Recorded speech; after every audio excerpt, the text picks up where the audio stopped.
Hello, friends. My name is Fazila, and you're tuning into Fazila Reads. Today's episode is going to be a dedicated book review for A Touch of Death by Rebecca Crunden. A Touch of Death is the first book in the five-part series, The Outlands Pentalogy by Rebecca Crunden. This is a sci-fi fantasy dystopian novel in a post-apocalyptic setting. I received the arc from the author in exchange for an honest review. The Outlands Pentalogy is a self-published series that is severely underrated in my opinion. I remember reading the synopsis on Goodreads and being completely blown away by the concept. It felt very unique and also completely different from anything that I have read before. And I'm so glad that I read the series because it has become one of my all-time favorite series with a stellar cast of characters whom I still think about constantly.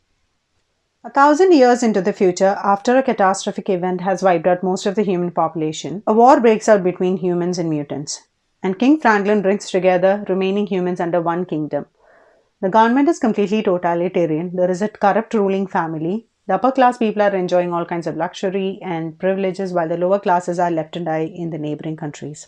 People who are rich and the aristocrats have all the wealth and access to everything they need, while the people from the other countries happen to be slaving and working to even access the bare minimum. There is only one language and one religion. People are ordered to submit and serve the crown without any kind of question. Freedom and history are no more. They are eradicated completely. If anyone dissents against the crown, they're killed or sometimes even thrown in the prison to wait a fate which is worse than death. Mutants and rabbits are equally hated and feared. Now, these are the species that came about after the catastrophic event which wiped out most of the human population because of the radiations. Now, the different species, the evolution of the earth after the war, the plague, and all kinds of diseases that are plaguing the community happens to be a big part of the world building. And it's quite fascinating to explore each of these aspects.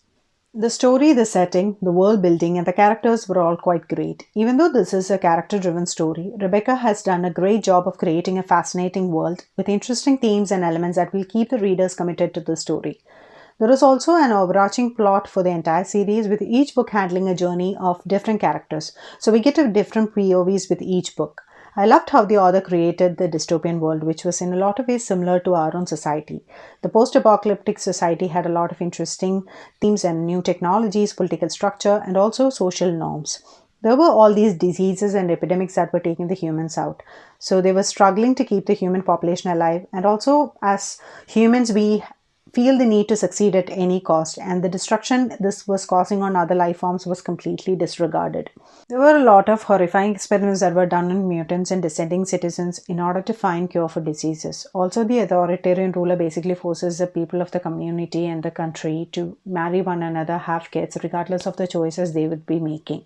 All of this was done to keep the human population alive, and it just goes to show us how difficult it must have been for the people in this community to live in those societies and under those terms. The story of Talonites and how the author manages to bring in religion and politics together into the story was very much reflective of our own communities in a lot of ways. The story mainly focuses on our two main characters, Nate and Catherine. The book is told from Catherine's perspective. We see from the beginning the two of them stumbling through the different countries in order to get out of the trouble that Nate has brought them. Nate is carefree, wild, and completely reckless, while Catherine, on the other hand, is very much opposite of Nate. She hates Nate for upending her life and dreams. Catherine is used to her comfort. She has lived a privileged life. She finds it hard to make sense of everything that Nate has told her and also to come to terms with the different realities that they have experienced. But eventually starts questioning everything that she has been told.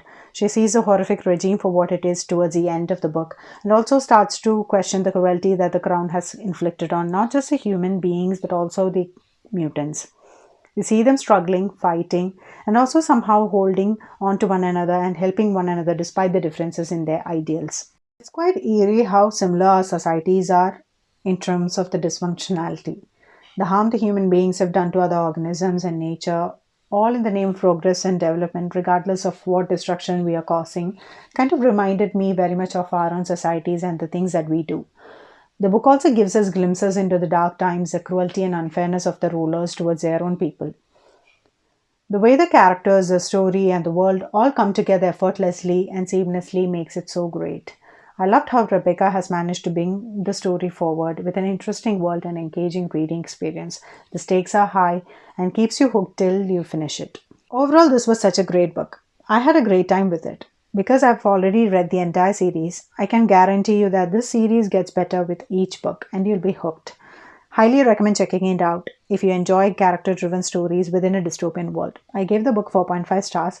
Please do pick this up if you're on the lookout for a self published book. A Touch of Death was recently selected for the self published science fiction competition and it also got into semi finals. How awesome is that? There is also a cool map for this world on Rebecca's website. I'll show you a glimpse on here.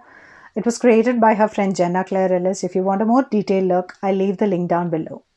What are some of your favorite science fiction fantasy books set in a dystopian world? Leave some recommendations down below. That's it for today, folks. Make sure to like, subscribe, and hit the notification bell icon. Thank you so much for watching. Until next time, bye bye.